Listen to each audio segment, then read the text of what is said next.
Terms such as smart growth, green print, and sustainable development indicate UN-based policies being implemented locally under the general umbrella of Agenda 21. What do you know about Agenda 21? Well, I've been learning about it, and I was talking to the Martin County Tea Party folks this week, on Friday. And they were the first folks, when I went and spoke at their meeting 3 or 4 months ago, who brought this to my attention. It's very concerning. Look, I'm not for international law. I'm for American law. I'm for private property. I'm for you as a man or a woman who was given rights by God to be able to do whatever you need to do as long as you're not interfering with your neighbor. Right? That's what we believe in as Republicans. That's people we believe in as constitutionalists. So I am not for Agenda 21. I'm not for any of this international law, and I will be vigilant, and I will look to you to help me be vigilant, because these things creep in. They creep in, and they come in under things that sound fine. Who's not for green? Who's not for smart growth? They sound innocuous, but they come with an agenda behind them, and I will keep my eye out for them if I have the privilege of going back, and I will look to you to help me to be vigilant against those programs. Last question. Are there any conditions under which international law should be considered or applied to the U.S., for example, for gun control, Sharia law, parental rights? No. Thank you. You're welcome. I was within the time limit on that. Yes, you were. Thank you. Thank you very much. God bless you.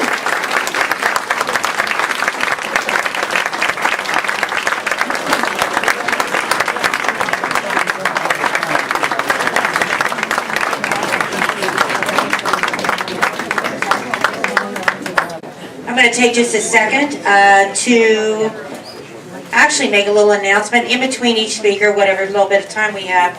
I'll try to pass a little bit of information around. Dr. McCallop is in the back of the room, and I wanted to announce for him the Founders Corner kickoff next Saturday. It's on our website, and it's so funny because I went to the print shop yesterday, and I said the girl, when I walked in there, it was like the Maytag repairman. There was no one there but me. And so I went in and I was making copies of all the things that you're going to have today. And in walked David. And so we had a night. It was really fun that we ran into each other. And he was making copies of his Founders Corner. And so that's Saturday, correct? FoundersCorner.us for all the details. Saturday afternoon. Come on. Okay, thank you very much. It's a new monitor. Okay, wait a minute.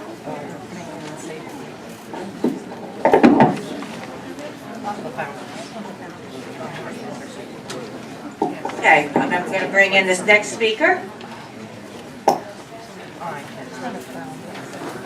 Senator Mike Herodopoulos.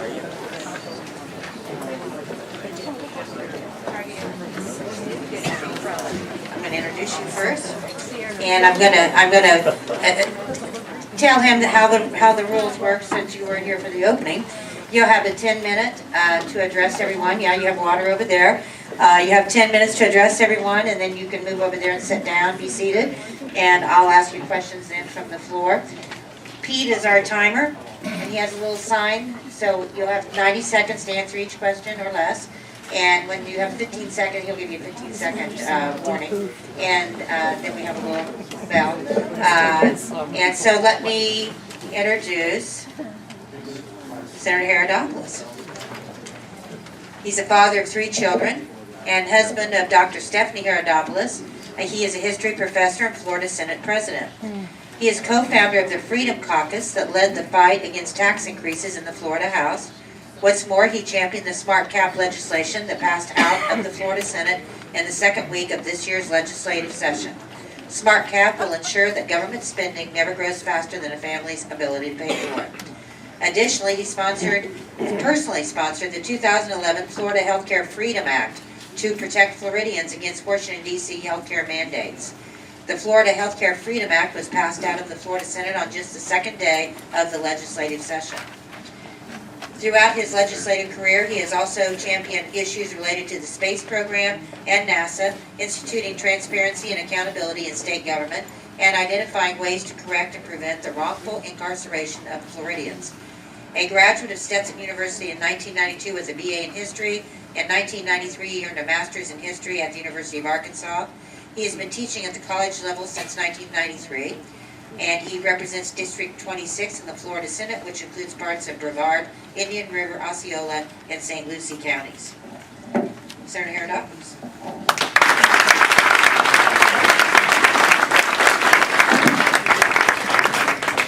Well, thank you very much for the opportunity to be here. It's an honor and pleasure to be here, and I will get right to it because I think you all know a little bit about us, but let me just tell you who I am and what we've been doing as opposed to just talking about over the last few years. Now, as you can imagine, Herodopoulos, first of all, is not an Irish name. It is a Greek name, and I am proud to say my father was actually born in Greece, came to America, served in our military, later the FBI. In fact, my first taste of politics, sadly enough, is when my father arrested corrupt politicians in the Abscam case back in the 1970s. And as you probably know, I teach at the college level, been teaching since 1993, and I serve in the Florida Senate today as its president, selected by the members to lead that body. I had served previously in the Florida House of Representatives. Now, as many of you all know, the Florida House of Representatives has long been a conservative place with people like Dan Webster and a fellow you might have heard of named Marco Rubio. It has long been conservative, but the problem was, and the reason why I went from the House to the Senate is for one simple reason. It's where the action is for years. All the good legislation that we wanted to pass, spending caps, pro-life legislation, school choice, a lot of the very legislation that we talked about already today, I helped usher through in the Florida Senate. And it was a lonely time in the Florida Senate for a while. I had formed a group in the Florida House called the Freedom Caucus. When I moved over to the Senate, they called me the Cauc Eye. It was lonely. In fact, in my third and fourth years as a senator, I wasn't even given a chairmanship despite our majority status because I was not in line with the liberal leadership of the Republicans. And so what I did is I worked hard. 2004, 2006, 2008, and finally 2010 to get actively involved in Republican parties, primaries, just like you're doing today, to pick the most conservative candidate so we can usher in change that was necessary. Again, I went to where the action was. And this year I am proud to say we took on the big issues. Let's talk about the two big issues we faced in Washington, D.C. Spending and entitlements. What did we take on in the Florida Senate and the legislature this year with the help of Rick Scott? Spending and entitlements. I hope you want to send somebody to Washington who doesn't just talk about doing things, but a person who acts and backs up their promises. You can literally go to my website. You don't have to spell Herodopoulos, that's a good part. Just Mike 2012. And you can read through the speeches I made before I took the oath of office as Senate President. We made 5 promises, and we met every one of those 5 promises. First and foremost, we face an almost $4 billion shortfall. Instead of spending more, we spent less. We balanced the budget, did not raise one tax nor one fee, and we balanced our budget this year in Tallahassee and provided over $300 million in tax relief on top of it. Beyond that on spending, it's not just a one-year deal. I believe in what I call smart cap. It's very simple. Do not increase state spending faster than population and inflation combined. And again, to give you just the contrast, I passed that when I was a freshman in the House of Representatives, but I knew the real fight was in the Florida Senate. So finally this year, we had enough numbers under my leadership to pass that spending cap so that now the state can't spend more than population and inflation combined, so we limit spending. So when the economy does finally recover, despite Washington's best efforts, what will we do? We will not overspend. So that will be on your ballot next year. You can enshrine that in the Florida Constitution. And on the second front, entitlements. Now, of course, in the state level, we have 2 major entitlements. One is welfare, and the other one is pensions. With welfare, we did 2 things. One welfare program is called Medicaid. Not Medicare, Medicaid. Medicaid is basically a welfare program. 2.9 million Floridians are on Medicaid right now. And under Obamacare, it will increase to over 4.5 million Floridians. I felt that was wrong. It was already mentioned. We cast healthcare freedom, meaning the Obama mandates will not apply to the state of Florida. And second, we also passed a Medicaid reform where the states, not the national government, will create a Medicaid plan. Much like we reformed welfare back in 1996, we put that in place. And also, under welfare reform, If you want to keep your benefits, you have to pass a drug test or you'll lose your benefits as well.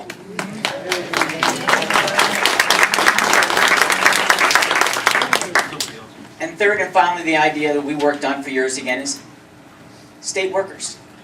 They are public servants first, and now we require that they start paying towards their own pension as well. This was our common sense agenda, taking on spending, taking on entitlements. And that's exactly what I said I'd do, and we did it. And that's the kind of leadership I think we want in the United States Senate. We want people who don't just talk like conservatives, or check off boxes, or take out surveys. I hope you look to someone's record and ask, what did they do when they had the power to change things? And you gotta be candid, any donkey can knock down a barn. But it takes a carpenter to build a barn, and pass legislation, and work with the House and the Senate and the governor, and get things done. Because I want to be the party, not just of no, but of better ideas. And I strongly believe that the idea of block grants are a better idea on transportation. I strongly believe that block grants for transportation are a better idea for the education. That's how we turn things around, let alone with healthcare. Let the states have a bigger say of how to spend that money. Because we are a sovereign nation, we are a sovereign state, and I teach U.S. history, and I know that the 10th Amendment actually means something to me. And so that is why we are running in this race. I had my opportunity to go to Washington back in 2008. My congressman retired and tapped me and said, I'd love for you to run. But I wanted to transform the Florida Senate to what it is today. A new body that is taking on issues directly, taking on spending, taking on taxes, taking on entitlement programs in a thoughtful and smart way. That's how we lead.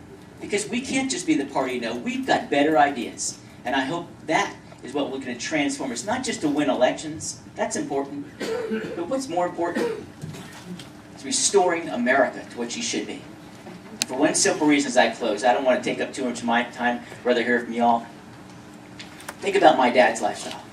Came here from Athens, Greece. My mom and dad will celebrate their 45th wedding anniversary this year. My dad will be 80, my mom will be 70. Don't tell anybody my mom's will be 70. But the idea is simple. I've got 3 beautiful kids, and my wife is a medical doctor. We care desperately what the future holds. I've been blessed with so much opportunity. When you run up a debt of $14 trillion, now $400 billion, they're not going to have that opportunity. And that's why I've taken the slings and arrows of this campaign. And you'll notice that you don't read anything about me talking bad about my opponents. So I think we should be the party of better ideas. Because we're not in this race against ourselves. We're running against Bill Nelson, a guy who's been in office since I was 2 years old.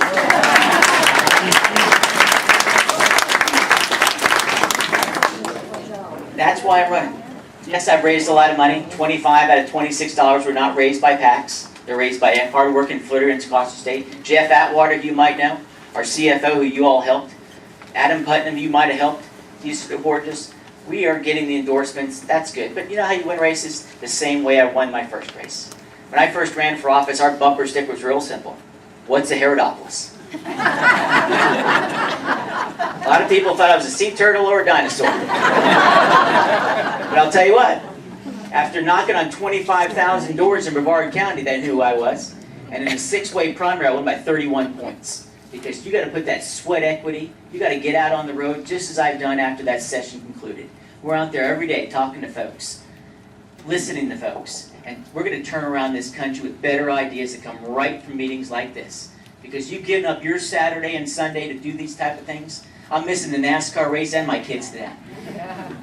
But I want to say thank you for putting this meeting together. I'll do my best to answer every one of these questions honestly. And if I don't have the answer to you, I will email back at the full response. Because I don't pretend to know it all.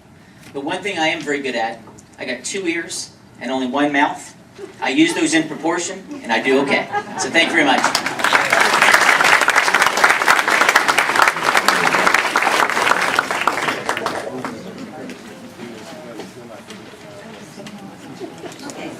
Would you can be seated. And yeah, you see we have water. Okay, yeah, you have plenty. All right. First question. Will you pledge to fully repeal Obamacare? Absolutely. And remember, we've done it on the state level. I supported Bill McCollum in the lawsuit. We also passed healthcare freedom, not just the constitutional amendment change we'll make next year,